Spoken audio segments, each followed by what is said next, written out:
Hola, muy buenas tardes. En nombre de Librería Bonilla queremos darle la bienvenida a esta presentación de Sin Excusas, de Ediciones Sin Nombre.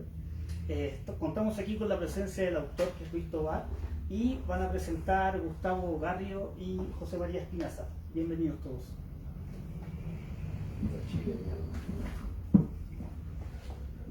Buenas tardes, buenas noches, bienvenidos a esta librería que es anfitriona de las presentaciones de los libros de Ediciones Sin Nombre desde hace aproximadamente unas 8 semanas. Ya nos estamos volviendo habituales en este lugar. Quiero agradecer enormemente la hospitalidad.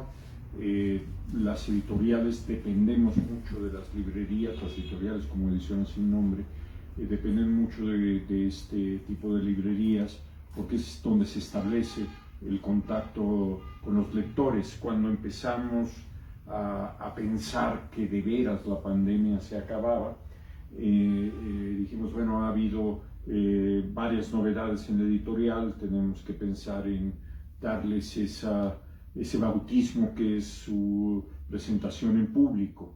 El rito de las presentaciones es un rito que los editores seguimos insistiendo en él, porque de todas maneras tiene su importancia y su necesidad. Acaba transmitiendo a un posible lector anónimo la existencia del libro recién aparecido. Esto, editores como José Ángel Leiva y yo aquí presentes y Eduardo Moche sabemos lo difícil que es organizar esos eventos que parece muy sencillo, pero que requieren logística, suerte. Hoy, por ejemplo, la amenaza de que la ciudad iba a estar paralizada. Yo dije, bueno, les mandé un correo a Luis Tobar y dije, espero que ya vayas caminando hacia la librería. El recado era como a las 11 de la mañana, calculando que de su casa acá le podía tomar un tiempito llegar y que hacía así ejercicio. Como digo, como obligan las leyes de la más elemental cortesía, pues empiezo con el agradecimiento a la librería Bonilla por recibir esta presentación. Es la tercera, como les digo, en cosa de 6 semanas, y espero que se vuelva una práctica frecuente. Más frecuente aún cuando me va a tocar presentar libros que no son de Ediciones Sin Nombre. Uno aquí mañana, de Kira Galván a las 6 de la tarde, están todos invitados, ese publicado por Ediciones de Bonilla. La aparición de Sin Excusas de Luis Tobar el día de hoy, presentado ante el público, tiene para Ediciones Sin Nombre una importancia enorme. Una importancia que quiero subrayar al menos en 3 sentidos. Es un libro ambicioso, que incluso anuncia una segunda parte, y es un libro que realizamos con la colaboración de la Cámara, que fue una manera, esperemos, de iniciar un trayecto de coediciones a largo plazo. Pero sobre todo me interesa subrayar algo que les puede parecer anecdótico, pero que en su contenido anecdótico resulta muy diciente, que es que Ediciones Sin Nombre, que tiene 27 años de existencia como sello, nació en unas condiciones muy peculiares ligadas a la crítica cinematográfica. Yo hacía la revista Nitrato de Plata, que duró de 1990 a 1997 y sacó 25 números a lo largo de esos 7 años. Si hubiéramos cumplido la periodicidad, habrían sido 28 y no 25, pero pues también la mayoría de ustedes conocen las dificultades que tiene sostener una revista, ir cada número pidiendo anuncios como si fuera el primer número de la revista, sin que creara hábito en que ya ni tuvieras que pedirlos, sino que te los enviaran como debería ocurrir. Y también esa anécdota que para mí es muy diciente, de que cuando salía Nitrato de Plata, pues Gerardo, el amigo que se encargaba de la distribución, llevaba 50 ejemplares a la librería de la Cineteca y 30 a la de Gandhi, y los de la Cineteca se acababan en la primera semana y no nos volvían a pedir. Esas cosas. Uno dice, oye, es negocio para ustedes también. Los de Gandhi duraban 3 años y no nos volvían a pedir. Pero bueno, ahí tenía un mayor sentido. Nitrato de Plata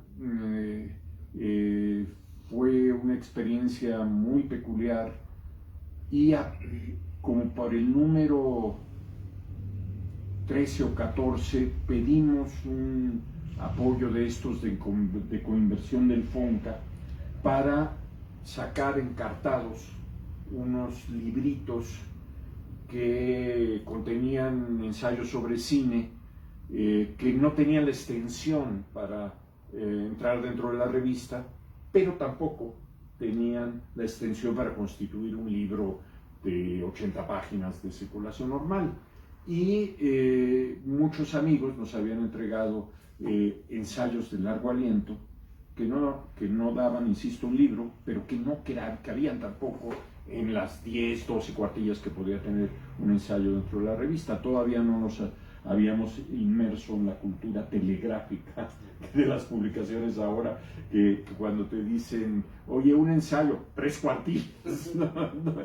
Antes por lo menos te decían, oye, 6, 8, 10, y podías ahí alargarte un poquito. Bueno, la experiencia de ese encarte, la colección se llamó Pantalla de Papel, y salieron 7.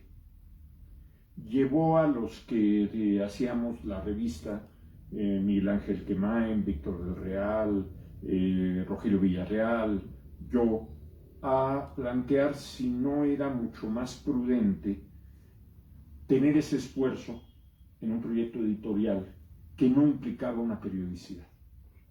La revista, aunque no la cumplas, tiene la guillotina de la trimestralidad, la cuatrimestralidad, la semestralidad.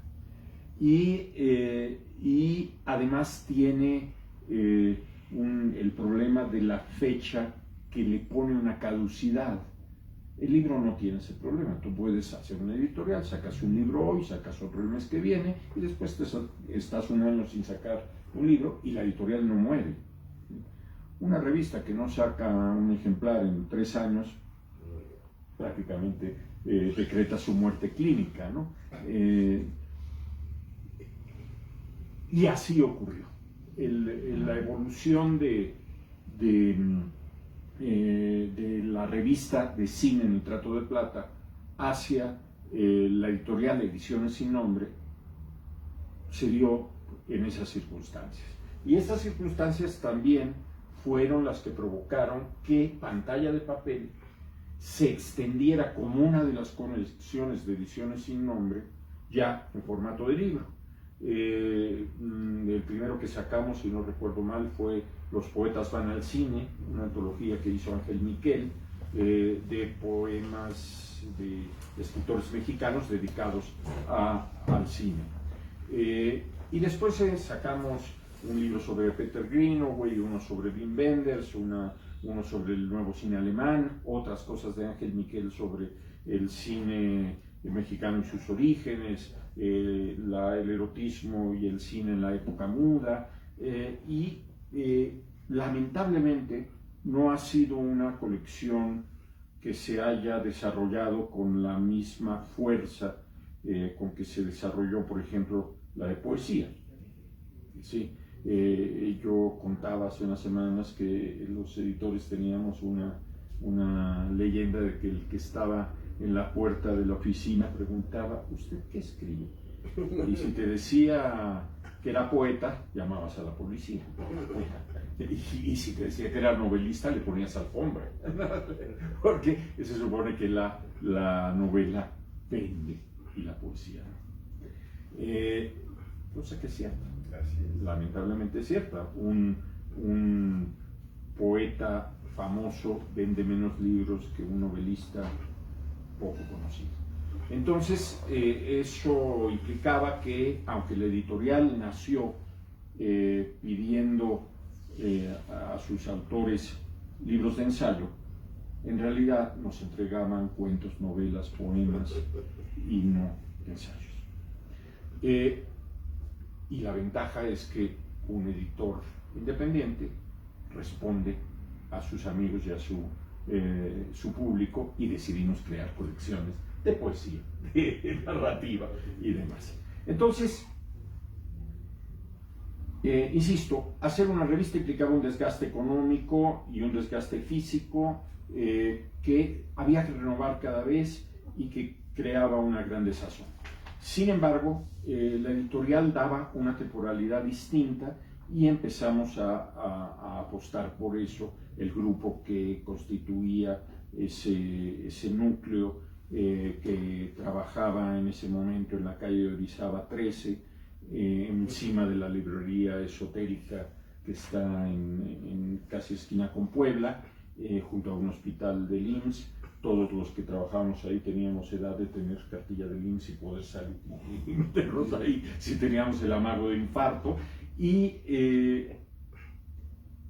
ahí se gestaron proyectos que tuvieron su importancia, como La Posmoderna, como La Regla Rota, como Dos Filos, como El Gallito Inglés, o El Gallito Comics, la novela de la revista de narrativa que impulsaba Víctor del Real. Y quiero decir que Luis Tovar empezó sin excusas cuando ya Nitrato de Plata había desaparecido. Pero Ediciones Sin Nombre, a lo largo de sus ya más de 25 años, ha visto en él un amigo, un cómplice y un autor. No es el primer libro de Luis que la editorial publica. Cuando Nitrato de Plata terminó, ocurría un fenómeno peculiar. Las revistas de cine, que había varias, desaparecían.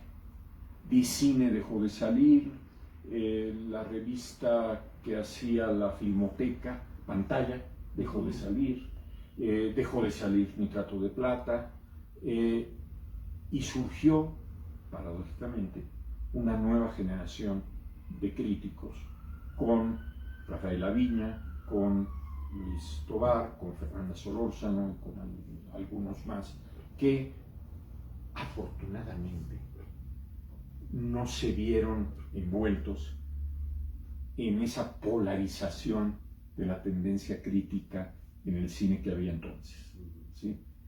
Los cercanos a Emilio García Riera y los cercanos a Jorge Ayala Blanco.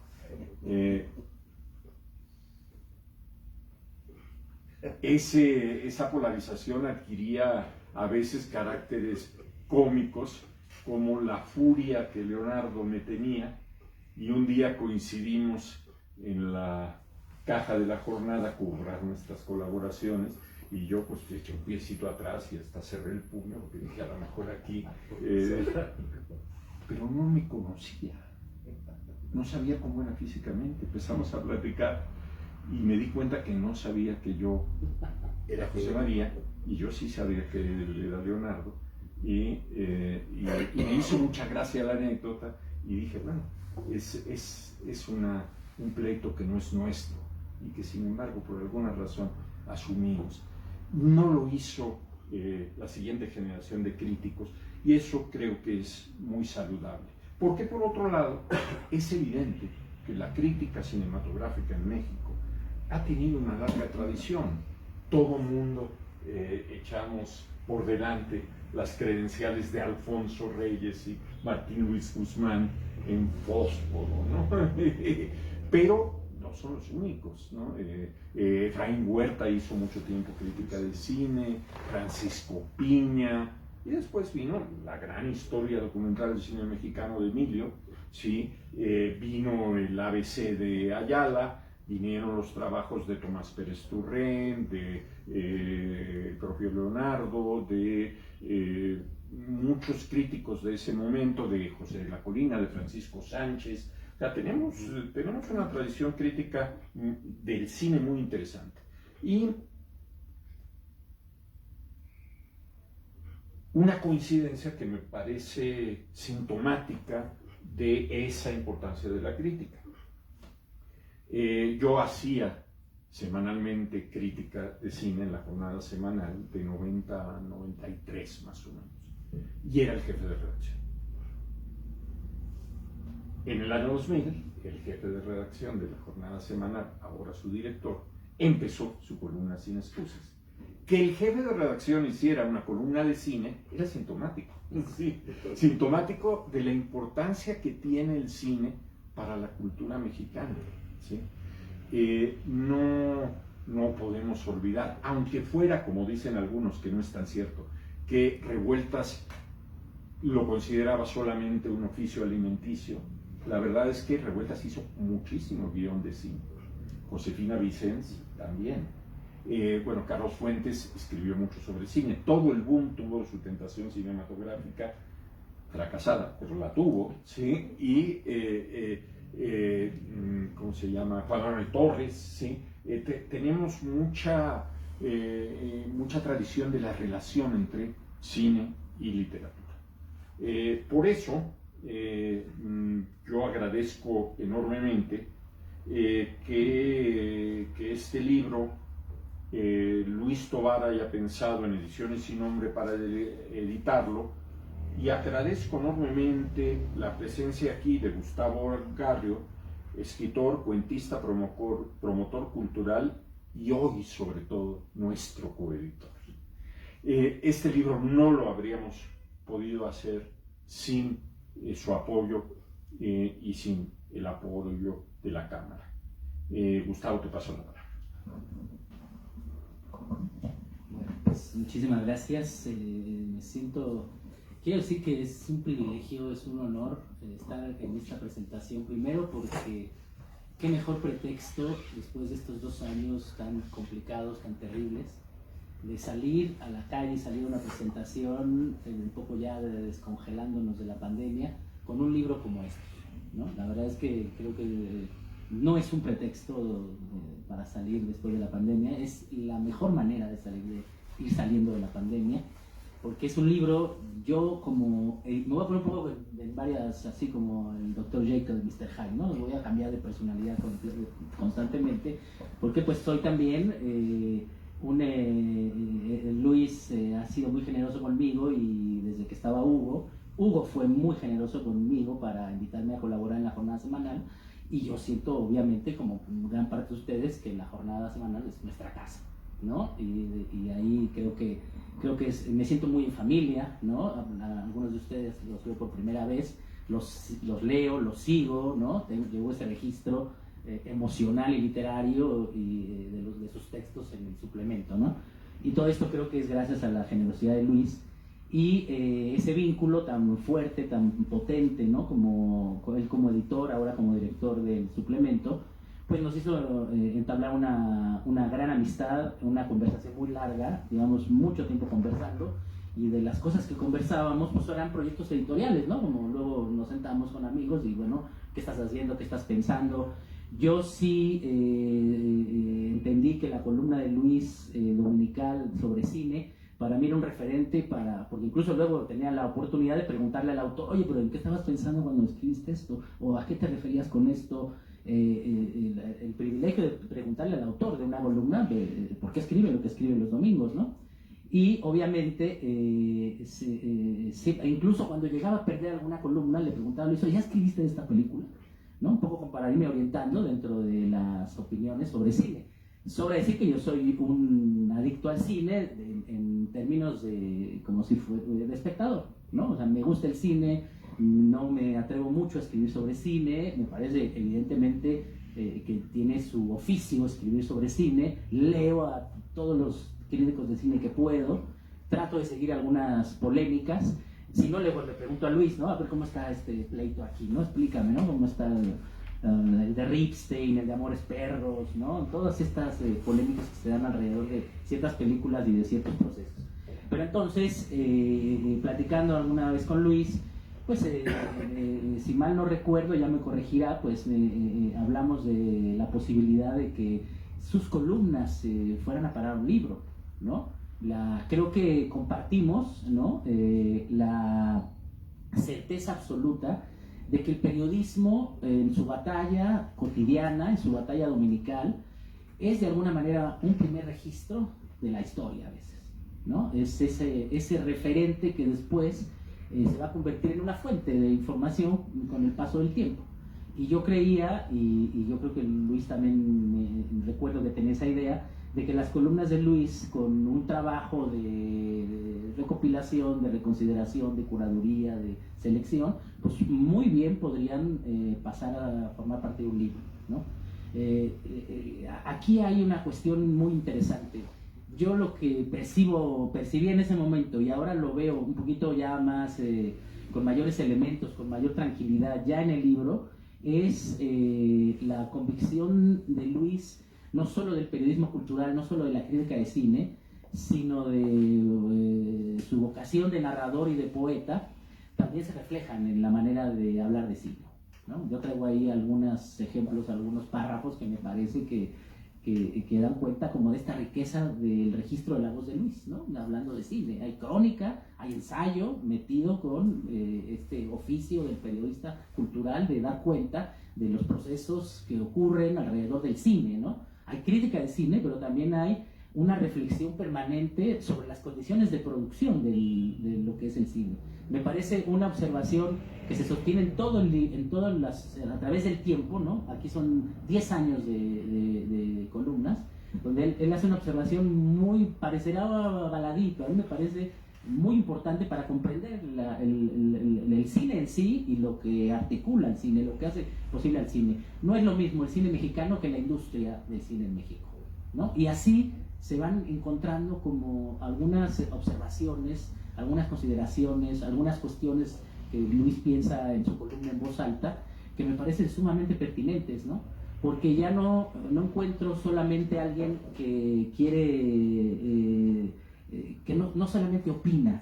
En la presentación del libro, ¿no?, que Luis hizo expresamente para el volumen, me pareció también corta, breve y muy atinada, ¿no? Muy poniendo como en perspectiva histórica el propio trabajo y apuntalando esta cuestión de que la crítica de cine, eso me resuena, que creo que en el campo de la literatura en general hay una visión que yo comparto con él, que la crítica de cine no es solamente opinión, que sí pasa por la opinión, pero que es un elemento que ayuda a comprender lo que estamos viendo, artísticamente, socialmente, políticamente, en términos de industria, en términos de los conflictos inherentes al capitalismo voraz que hay dentro de la industria del cine en México, también obviamente afecta al cine mexicano, y que son temas y son problemas y son antagonismos que yo creo que hay que considerar muy bien, ¿no?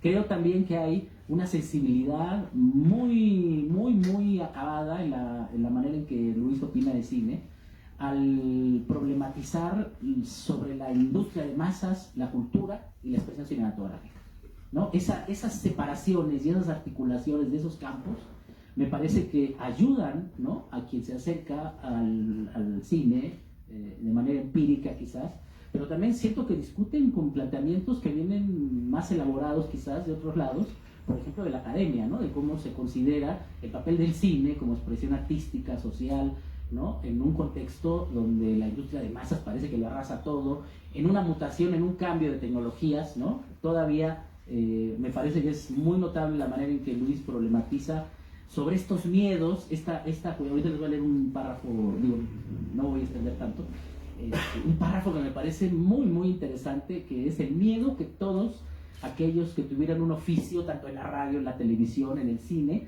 a que los arrase la siguiente revolución tecnológica, ¿no? A de que el streaming se traiga al cine, por ejemplo, ¿no? A de que de que ese oficio logrado con tanta vocación, con tanto trabajo, con tanto esfuerzo, pueda tener en la transformación tecnológica siguiente, en la siguiente revolución, pues un olvido y que se vuelva arcaico de la noche a la mañana, ¿no? Yo creo que ahí hay una reflexión muy interesante, porque ese miedo que tiene una parte tiene fundamento, también tiene algo que es como una especie de superstición, de modernidad, como diría Borges, ¿no? Sí va a ocurrir y no va a ocurrir. O sea, sí va a haber un relevo tecnológico, ¿no? Sí va a haber, vamos a mirar de otra manera las películas, las miramos de otra manera ahora en el streaming, pero perfectamente conviven el streaming con las películas que vamos a ver a la cineteca o con las que vamos a ver en el cine, ¿no? O sea, ninguna tecnología que emerge significa el arrasamiento de la tecnología anterior, ¿no? Y entender eso me parece que ayuda a colocar las cuestiones en su justa medida, históricamente hablando, ¿sí? Bueno, pues hablábamos de estos temas y hablábamos mucho tiempo, y salió la idea de que Luis hiciera un trabajo, ¿no?, de reconsideración de sus columnas, de ordenamiento. En un primer momento, como que creo que la primera vez que lo hablamos, empezamos a plantearlo, como que no se dieron las condiciones, quedó ahí, pero ya estaba sugerida la idea de que se podía hacer.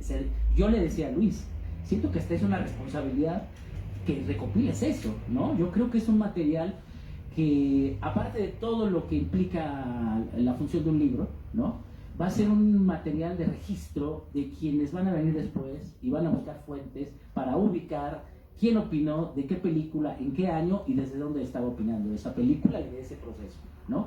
Hay un trabajo bestial, enorme, absolutamente pertinente, que van a hacer que el libro, creo yo, tenga esta función también más allá de histórica. Y en este sentido yo le agradezco a Chema, ¿no?, toda la voluntad que le pusieron al libro. Es una edición preciosa, así, es una edición que se lee, una generosidad con el lector, ¿no?, que me parece notable. Y a Ana María Jaramillo, que vivió de manera muy agónica el proceso del libro, porque, bueno, ahí voy a cambiar y voy a ser editor, ¿no? Porque llegó un momento en que yo, por azares del destino, me convertí en el coordinador editorial del Consejo Editorial de la Cámara de Diputados, ¿no? Y empezamos a hacer cosas, hicimos cosas con Diego Flores Magón, una edición facsimilar de Regeneración, unos libros con Taibo, con el Fondo de Cultura, hicimos como 13 libros, todo. Y en ese momento yo le dije a Luis, es el momento. Este libro, ¿no?, lo consultamos con la Comisión de Cultura y Cinematografía. Estuvo totalmente de acuerdo que este libro iba a ser un aporte para la historia del cine en México, y recibió el impulso. Le dije, Luis, es el momento. Entonces Luis tuvo que ponerse a trabajar, ¿no?, de manera también, creo que bastante angustiante, ¿no?, contrarreloj, ¿no? Se quejó varias veces conmigo, ¿no?, de que Ana María le decía y le picaba las costillas para que el libro estuviera listo, porque aparte de ir corrigiendo en el camino, tenían que hacer este trabajo al que me refiero, de pertinencia editorial, de poner un índice onomástico, de poner un índice de autores. O sea, ya interactuar con el libro, ¿no? Yo llegué precisamente por el caos vial que hay en la ciudad. Yo no vivo muy lejos, me vine caminando, llegué como una hora antes, me puse en el café a revisar otra vez el libro, y ya empezaba como, más allá de lo que yo ya traía para decir, empecé a ver ese juego ya de que el libro ofrece como una fuente de información, ¿no? Tal autor, ¿no? A ver, la controversia de Amores Perros, ¿no? Amores Perros, en el índice onomástico, vámonos a ver qué dijo Luis en ese momento sobre Amores Perros. Y yo creo que en ese sentido el libro es muy generoso, porque permite localizar rápidamente, en el tiempo y en el espacio, lo que Luis opinó en ese momento, de la propuesta de interpretación que hizo de ese proceso de esa película, pues localizando. Es un libro extenso, vaya, ¿no? Son 10 años de columnas. Hizo una curaduría Luis, un trabajo extraordinario de Ana María Jaramillo, de Chema, ¿no? Lo vivimos mucho a contracorriente, porque una de las cuestiones más problemáticas en la Cámara de Diputados es que no hay instrumentos jurídicos editoriales para hacer libros. O sea, hacen libros como si hicieran clavos, ¿no? Esa es una cosa que hemos insistido, la gente que hemos estado ahí, de que tiene que crearse, ¿no?, con convenios editoriales de acuerdo a la naturaleza editorial de los libros. Entonces son convenios, lo vivió Ana María de manera muy dramática, pues como si fueran clavos y como si te fueran a pedir clavos, ¿no? Y una vez aprobados los libros por el pleno del Consejo Editorial, los libros salen rapidísimo, ¿no? Porque también tienen un tiempo que no obedece a la naturaleza de una edición, ¿no? Entonces nosotros tuvimos que hacer un esfuerzo muy grande, bueno, sobre todo ediciones sin nombre, para que el libro estuviera en un tiempo récord. Este libro se ha hecho, ese es yo creo también un mérito editorial, ¿no? El mérito del autor, de Ana María, de Chema, ¿no? De que estuvo en un tiempo récord, ¿no? El libro que ya había sido platicado, que ya Luis tenía una versión ahí, que siguió corrigiendo, ¿no? Que contrarreloj, tenía que irse también corrigiendo de manera muy apresurada, ordenando el índice onomástico, ¿no? El índice de nombres, y además, ¿no? Ir aprobando interiores, ir aprobando portada, ¿no? Ir haciendo los ajustes, ir viendo directorios, y bueno, todo eso, ¿no? Y tenía que entregarse antes del 31 de diciembre, cuando se había aprobado, del año pasado, cuando se había aprobado 3 meses antes. O sea, una cosa de locos. Hacer un libro en 3 meses es de locos. Pero bueno, yo al inicio le decía a Ana María, porque la había muy angustiada, de verdad que la había muy angustiada. Le digo, mira, esto es todos los años, Ana María. No he visto un solo, yo llevo 4 años, ¿no? En los procesos editoriales de la Cámara. No he visto un solo caso donde no se haya realizado un libro, ¿no? Porque aunque vayamos en ese embudo, seguramente si llegamos al 30 de diciembre, ya están las pruebas, ya está el libro, ya hay un ejemplar, nos van a dar un mes, ¿no? Por cuestiones fiscales vamos a tener que mover algo, pero nos van a dar un mes. No hay manera, porque también esa tiranía burocrática que existe para hacer los libros en la Cámara también debe tener salidas, porque si no colapsan, ¿sí? Entonces, bueno, ya sabiendo eso a nivel de cancha, ¿no? Yo tenía mucha confianza, yo ya estaba más relajado, ¿no? Chema y Ana María no tanto, pero ya después se dieron cuenta que sí, que así era, efectivamente. Y bueno, pues fue un logro editorial, un logro de contenido. Es un libro, yo creo, muy necesario, muy pertinente en términos de su contenido y del registro que tiene para comprender como proceso histórico el cine mexicano de los últimos 20 años, y también el registro de las polémicas, el registro de procesos que con el tiempo se van perdiendo, ¿no? Ahora que releía lo que decía Luis sobre Amores Perros, yo no me acordaba que Amores Perros había salido casi al mismo tiempo que una de las versiones de Misión Imposible, ¿sí? Y de Tom Cruise. Y ahí hay una observación muy pertinente sobre esa desigualdad, ¿no? Que hay en la industria cinematográfica, ¿no? Y cómo sale una película mexicana que venía con mucho respaldo, ¿no? Que venía, no sé, que costó en ese tiempo 2 millones de pesos, no sé, una cosa así, ¿no? Como 4. 4, ¿no? Compitiendo con una película donde al actor le pagaban 100 millones de dólares, una cosa bestial, o sea, una desigualdad absoluta, ¿no? Y no solo era ese ejemplo, sino hay una reflexión y un análisis de históricamente cómo se ha formado esa infraestructura, ¿no? Donde, claro, hay una especie de colonialismo, ¿no?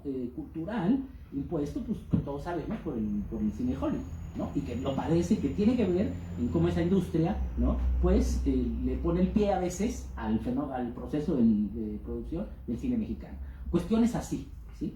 Y creo que aquí quisiera leerles algo, porque a mí me parece que se ve en el tiempo. Siento que la sustancia que han adquirido estas crónicas, esto ya lo digo como lector, aquí ya cambió otra vez de personalidad, la sustancia que han adquirido estas crónicas, a mí me parece que ahora, ya juntas, lo sentí la primera vez que leí todo el libro de La Prueba, ¿no? Pero ahora que lo releí para la presentación, siento que tienen las crónicas una consistencia histórica que a veces por haberse presentado como un texto periodístico, un texto de crítica de cine, no se advertía, porque claro, ahí no estamos leyendo cada 8 días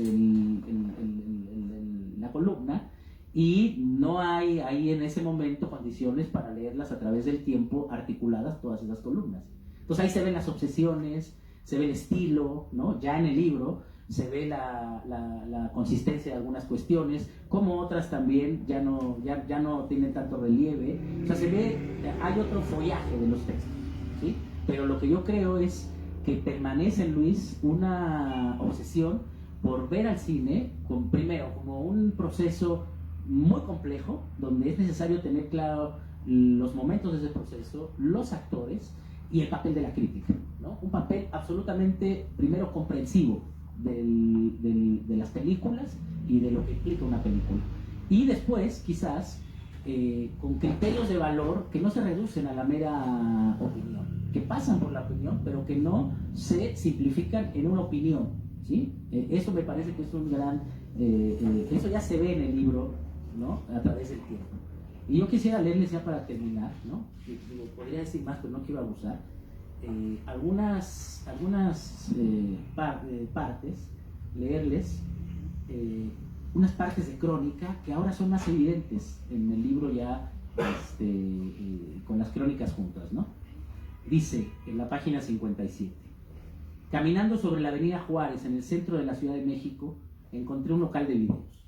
No era un lugar de esos que, sobre todo en barrios populosos, todavía resisten los embates neoliberales contra la microempresa y están dedicados a la renta de películas en videocassette.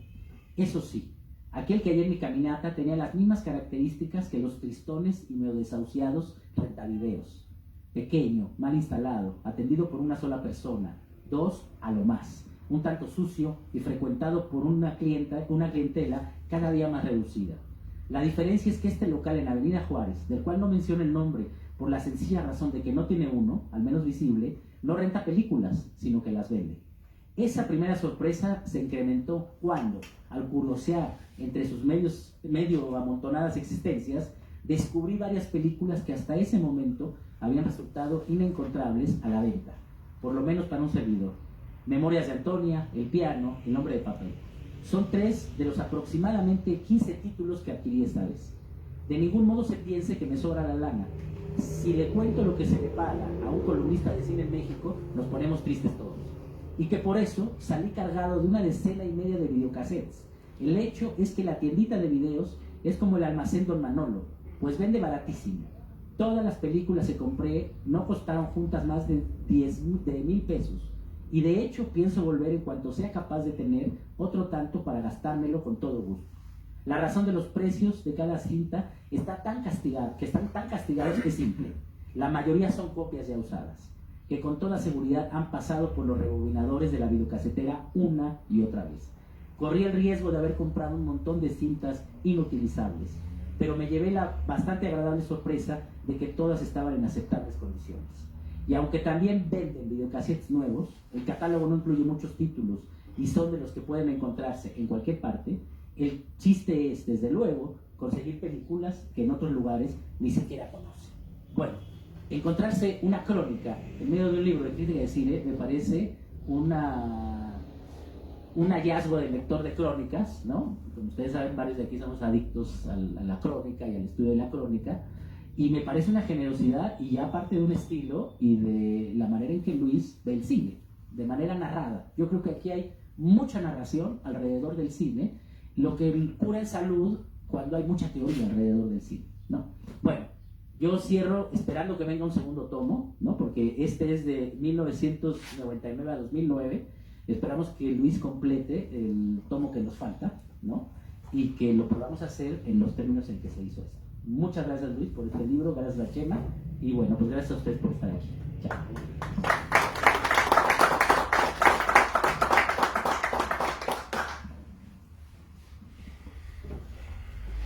Desde aquí veía cómo sonríe Eduardo Moches en el público, porque cuando mencionaban el trabajo de mío y de Ana María, Eduardo Moches sabe que solo era el de Ana María,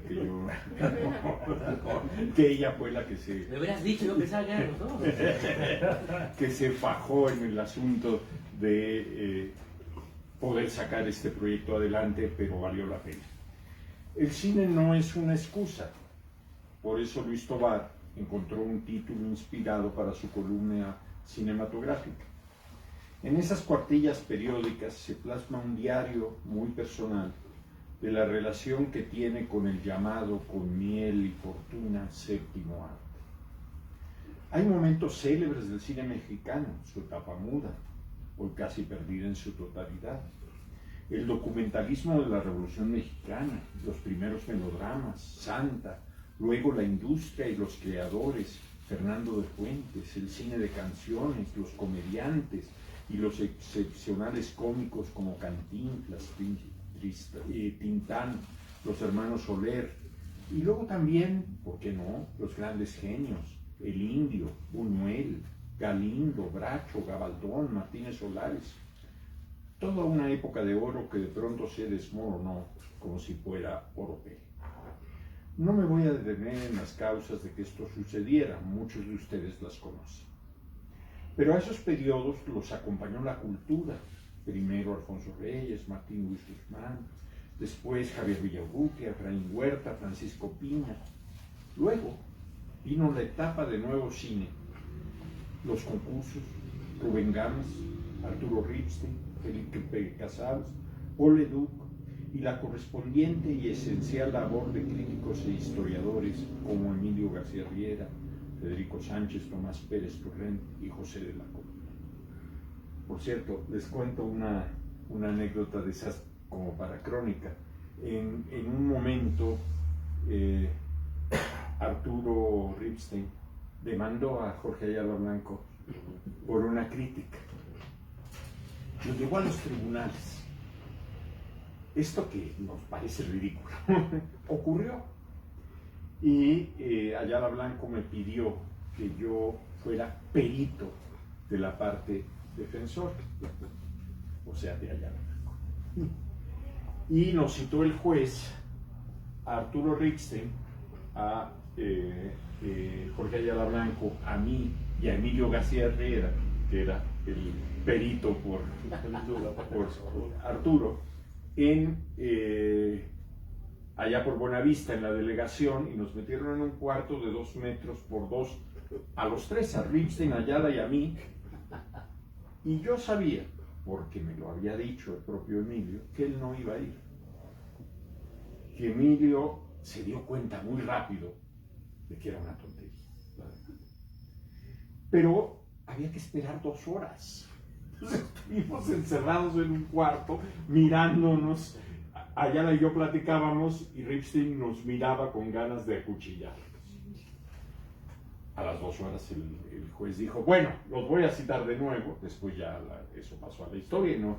Pero yo salí de ahí, llamé a Ana María y Ana María me dijo, oye, quedé con Alejandro Aura de que comeríamos en el restaurante chino que está en el centro cultural, en el centro comercial San Jerónimo, que está allá al fondo de esa, y era bueno y barato. No me acuerdo ni cómo se llama el restaurante. Yo le dije, ok, yo tomo un taxi y me voy para allá. Y me fui. Llegué al restaurante, vi en una mesa, solo estaban ocupadas 2 veces, vi en una mesa a Ana María con Alejandro Aura y me senté, levanto la vista y en la mesa de al lado, Arturo Ripstein. con Pasalicia. Yo, parecía un destino, ¿no? Era como, sí, no era a la vuelta del lugar. Cuando yo hacía crítica de cine, había un elemento muy visible y muy grave. El cine mexicano había perdido público. No lo tenía. El deterioro de la industria corroída por la corrupción, los malos manejos del Estado y la poca calidad de las producciones privadas provocaron eso. Mejor olvidar las épocas de Echeverría, de López Portillo, de la Madrid, aunque hay que recordar a cineastas como Ariel Zúñiga, Alfredo Yoscovich, Gabriel Retes, Mit Valdés, Alberto Cortés, Diego López y sobre todo el cine hecho por mujeres, Dana Rodberg, Marisa Sistar, Lucy Cortés. Hay algo en esta enumeración que me provoca a la vez desazón y nostalgia. Lo último, la nostalgia, es por un tiempo oído e irrecuperable de ilusiones fracasadas.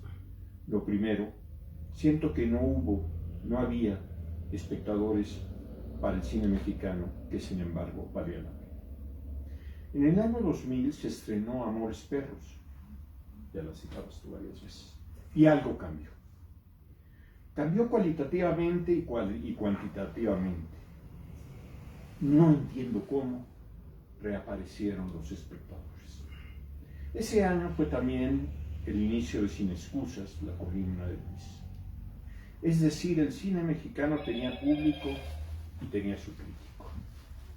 O sus críticos, porque, ya lo dije, emergía una nueva generación que ejercía ese oficio del siglo XX para citar incorrectamente al santo patrón de todos los críticos de cine en español, que es Guillermo Cabrera Infante.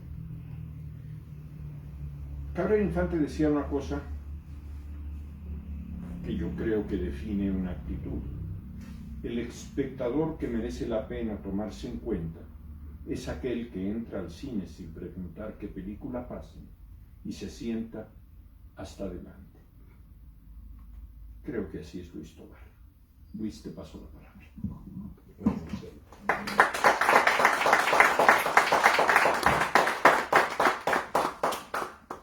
Pues gracias.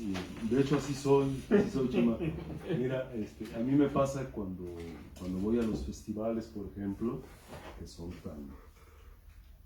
tan comunes ahora, cada vez hay más, ¿no? Todas las ciudades quieren hacer su festival internacional de cine y todo, pero yo, en la medida de lo posible, hay funciones desde muy temprano y hasta muy noche. Yo me la paso metido en el cine y no averiguo nada de la película, solo el horario y la sala. Igual, a las 9 de la mañana entro a una, entonces a las 11:15 puedo entrar a otra, me quedan 15 minutos para fumar, salgo, me meto a la otra que empieza a la 1 de la tarde, como de 1 a 1:30 y a las 2 empiezo a otra y así. Y no me fijo cuál es, y los amigos me dicen, ¿cuál vas a ver? Le digo, no sé. Así, no, ¿cómo no? No, neta, no sé. O sea, sí me puedo meter así al cine, lo hago cada que puedo porque me gusta no saber nada de la película, porque hay a pesar de que hay una saturación de datos, creo que es inversamente proporcional a la carencia de ideas.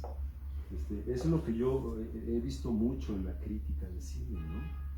No solo el que habla del mexicano, sino de todo el cine en general. Pero bueno, eso ahorita si quieren les platico poquito, pero yo primero quiero agradecerles en primera instancia a Chema y a Gustavo, porque ya quedó claro que este libro no existiría si no fuera gracias a su generosidad. Siempre me siento como Blanche Dubois del tranvía, que siempre he dependido de la generosidad de los amigos, ¿no? Ya ven que así dice. Entonces yo así soy, yo dependo de la generosidad de mis amigos, y eso me lleva a hablar de los que están no en esta mesa, sino los amigos y otras más que amigos que están allá, porque también siempre he pensado, y esto por ejemplo mi querido Toño Valle me lo ha oído decir muchas veces, Guillermo, bueno, creo todos, yo creo, yo sí estoy convencido de que lo mejor de uno son los otros. Y ustedes me lo están demostrando, porque aquí no hay uno solo que no sea, aparte de ser otras cosas como mi mujer, que no sea mi amigo. Ajá. Estoy rodeado de amigos, son los que vinieron. Yo nunca había tenido, este es el séptimo libro que publico, y nunca había tenido yo un público de puros amigos. Ajá. Yo he comido con todos ustedes, por lo menos alguna vez, o me he tomado un café, con todos. Ajá. Con todos hemos tenido una o más, a veces muchísimas, ocasiones para encontrarnos y hablar, y así como dijo Gustavo, todas han sido conversaciones que solo van siendo pausadas, como si haces una elipsis cinematográfica y la película sigue en la siguiente plática, ¿no? Así con todos, y esa es otra constante, eso a mí me da un gusto muy grande. Y otra cosa que también es bien, bien linda para mí, es que salvo Guillermo Buigas, porque no quiero, no lo hace, todos los demás han publicado por lo menos alguna vez en el suplemento La Jornada Semanal. Todos. Es decir, a lo mejor si me oye Carmen le va a decir, entonces tú los publicas para que vaya gente a las presentaciones de tus libros, güey. Pues no, pero lo que hago es eso, precisamente rodearme de mis amigos. Mi trabajo en el suplemento es gracias a mis amigos. A mi amigo, hermano, mentor, que fue Hugo, que fue el que permitió que esta columna existiera. Y me voy a poner anecdótico también porque pasó esto. Sucedió que yo estaba en el suplemento como el corrector. Yo era corrector. Y listo. No hacía más, yo no tenía ningún poder de decisión. Pero una de las cosas que yo había tenido que hacer para conseguir el trabajo en el suplemento era mostrarle a Hugo lo que había hecho, lo que escribía y tal. Y yo escribía en una de esas revistitas cutres, horrendas, que se llamaba Cinemanía. De puro cine comercial.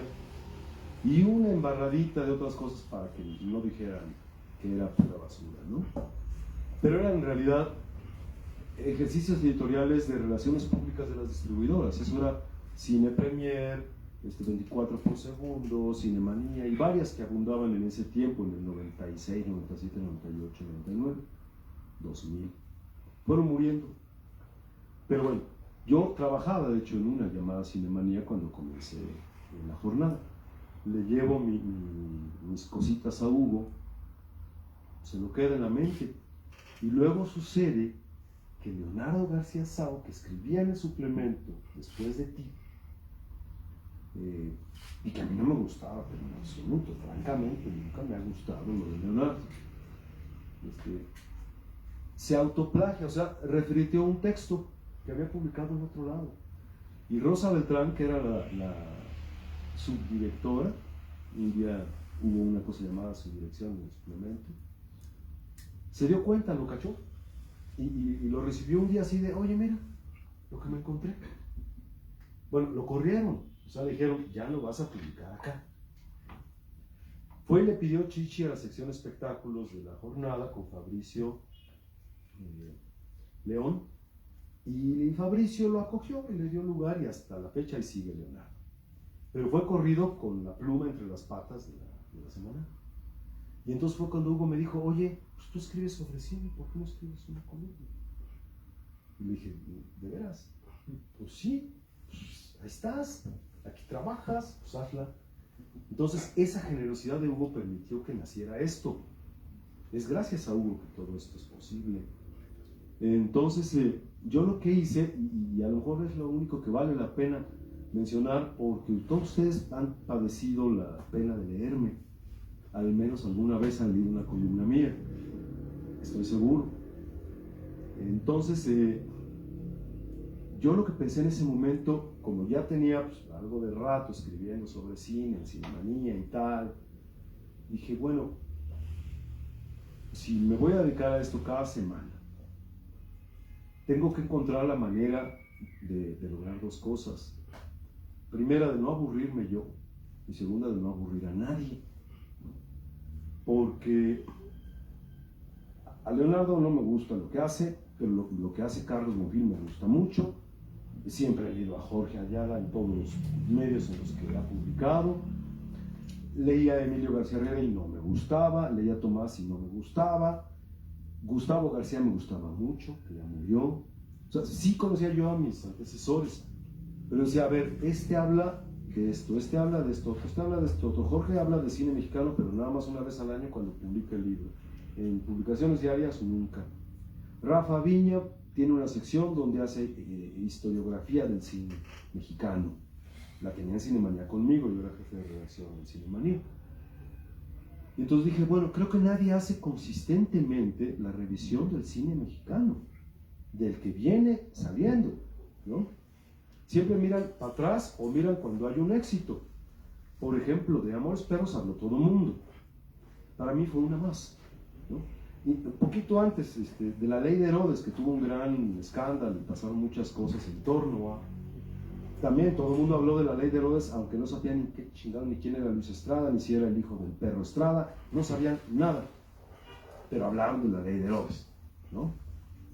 Y así, o sea, eran los garbanzos de libra de los que la gente se ocupaba, hablando de cine mexicano. Yo dije, pues ahí está, voy a hablar de cine mexicano, pero de manera consistente, ¿no? ¿Y a qué le llamé yo consistente? O sea, que no se me fuera en lo posible ninguna película nueva, lo cual era muy fácil en 1999-2000, porque se producían entre 15 y 20, ¿no? O sea, no daba para una película por semana, 52 semanas en un año. Y ese señor que está allá al fondo, Francisco Torres, me llegó a preguntar, dice, pero ¿a poco así te va a dar para hablar cada semana de esto? Yo le dije, pues ya veré qué más me invento, ¿no? No, es que había muchas cosas de qué hablar, de la industria, del medio, de la ley cinematográfica que estaba también ahí en pugna, una nueva versión, y del doblaje, que hubo un tiempo en que se quería meter doblaje a todas las películas extranjeras, ¿no? Para que tú oyes a Woody Allen decir par 10 y re 10 y cosas así, ¿no? Ajá, y leches, ¿no? Y me cago en la hostia. Y así va a hablar pues hasta Bruno Gans, ¿no? O sea, imagínense. Entonces, había mucho que hablar, muchísima materia, que además yo fui identificando, sí desde el principio, pero luego poco a poco, de que nadie se ocupaba de esas cosas. Era hablar de la película y punto, de manera totalmente endogámica, ¿no? Como si en una película, mexicana o no, fuese una célula aislada dentro de un cuerpo llamado sociedad o de un cuerpo llamado cultura, pero aislada y sin conexiones con una chingada, con nada, ¿no? Dije, pues eso es una pendejada. O sea, yo aprendí intertextualidad y aprendí otras cositas, ¿no? Y los vasos comunicantes y la interculturalidad, Dije, pues es que pues es un organismo vivo esto, ¿no? Es parte de un organismo vivo más grande, así hay que verlo. Y entonces comencé a hacer eso en la columna, ¿no? Luego me extendí a cine latinoamericano, que abordo de cuando en cuando. No me da el espacio, no me da el tiempo. Pero fue una pequeña derivación. Y a veces, muy a veces, hablo de cosas que no son ni latinoamericanas ni mexicanas. Pues, no sé, por ejemplo, cuando se muere Bruno Gans, y yo digo, yo tengo que hablar de Bruno Gans, me vale madre, ¿no? Aunque no sea mexicano, o de Harry Dean Stanton, gente que a mí me parece importantísima, ¿no? El otro día celebré el cumpleaños de Harvey Keitel, ¿no? Nomás por mis pistolas, y así. Pero esa es la génesis de la columna, que sí, trabajé duro en este libro, la neta. Son 500, ¿no? 500 páginas. Me da vergüenza porque yo me ufanaba de... Mis libros son todos delgaditos, son todos chiquitos. El que me publicó Chema, que se llama Una jornada en el otro tiempo, no tiene ni 100 páginas, no tiene 110 o algo así, ¿no?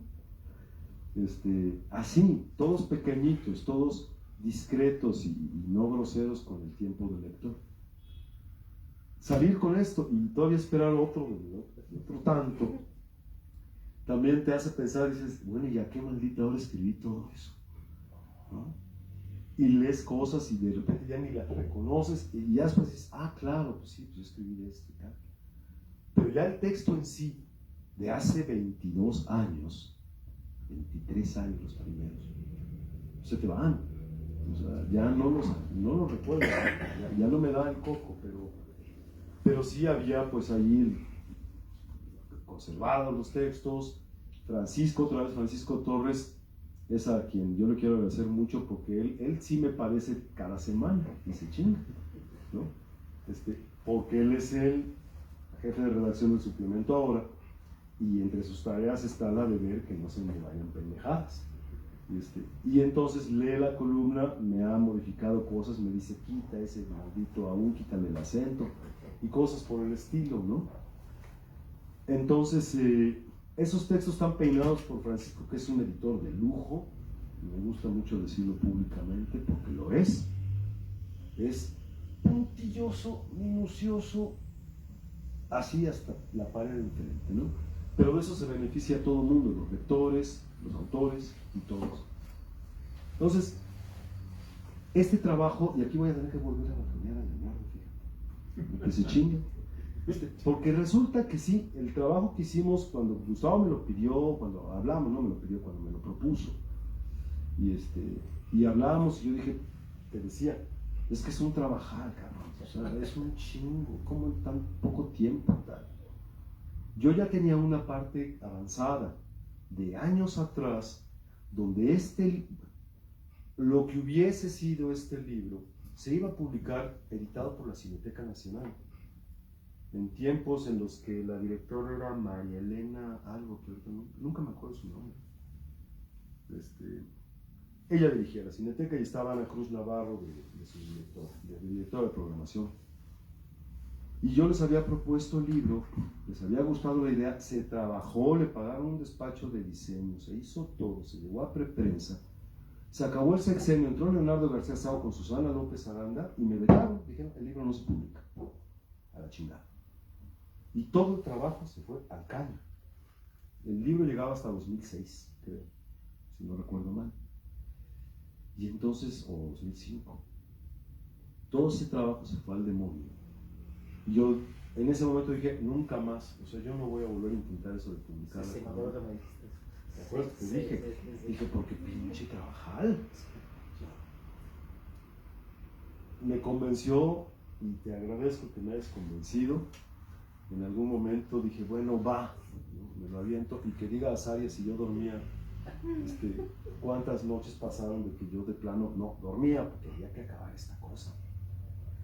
Pero no me estoy quejando, o sea, solo les cuento que sucedió así y que yo estoy muy agradecido y muy contento de haber no dormido 15 días, de haber traído a la pobre Ana María y ella a mí, porque, ay, híjole, de repente un día me dice, oye Luis, mira, no al cuarto para las 12, al 1 para las 12, esta edición, sí es la de la cámara y tiene aquí los logos y tal, pero hay otra que yo puedo hacer, nosotros vamos a hacer, donde ya no va, pero entonces hay que quitar el directorio de la cámara, ¿no? Pero para que no se descompagine los pliegos y ya está armado y tal, necesitamos meter algo en las páginas que donde hay que quitar el directorio, el nombre de los diputadetes. Dice, dame un prólogo, y yo así, Ana María, te dije y me dijiste que no te diera prólogo. Pues sí, pero ahora necesito un prólogo. Y entonces ahí voy y le pido a mi querido Rafael Aviña, que es generosísimo, que me escriba un prólogo. Entonces escribió la cuarta de Forros y el prólogo. Y entonces, parafraseando a Cortázar, este libro, a su modo, es 2 libros, porque uno tiene prólogo y el otro no. Nada más para que sepan. Y ya me callo porque pues ya se dijo todo de cómo fue. Yo les agradezco mucho que piensen que mi columna tiene ese posible valor. Si tiene un valor para los que estudian cine, yo doy clases de cine, de análisis y apreciación cinematográfica, también de guión. Si les sirve a ellos o a cualquiera otro, desde la perspectiva histórica, desde la perspectiva analítica, desde de la historia de la cultura, quiero decir, no solo del cine, pues ya gané. O sea, es necesario. Si se vuelve de alguna manera Es necesario. así útil hasta llegar a ese punto, yo me doy por bien servido, porque al final de cuentas, creo que su primer cometido, que era el de salir a la semana y hablar de cine mexicano, ese ya se cumplió, ¿no? Si tiene una utilidad ulterior, pues qué maravilla, o sea, doblemente feliz. Es como cuando a un helado le ponen chocolate encima y pues ya está más rico para mí, como autor. Y les ahorras a los alumnos ir a ver todas las películas. Pues mira, ojalá que las vean para que se chinguen igual que uno, ¿no? Yo no sé, pero... Así que yo les agradezco de nuevo absolutamente a todos mis amigos y los que son más que mis amigos, porque yo tengo a mi esposa y a mi hermano y a mi otro hermano y así, ¿no? Tengo a gente que quiero mucho y ustedes que me arropan, pues me hacen muy feliz. Así que gracias.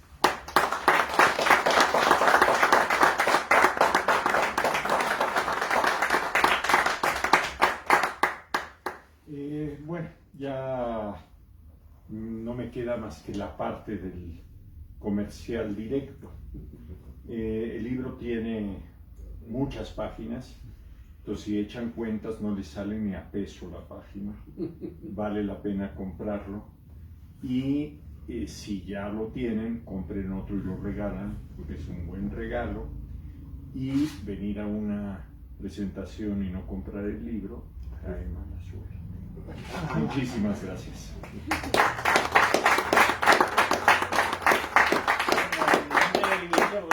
Queremos agradecer a Luis Tobar, a Gustavo Ugarrio y a José María Espinaza por la presentación de Sin Excusas. también al público presente y bueno, tal como dijo José María, ojalá se pudiesen llevar un libro. Ahí está en el mesón. Muchas gracias. Es la edición de Ediciones Sin Nombre, no la de la... Es la que tiene el prólogo. Ah, Sí, porque este no se puede vender. No, después va a haber una presentación, yo creo por agosto, septiembre en la Cámara. También les vamos a avisar, van a estar todos invitados y ya va a ser otra cosa ahí, ¿no? Esta es la primicia del libro. Gracias por su presencia. Gracias a ustedes.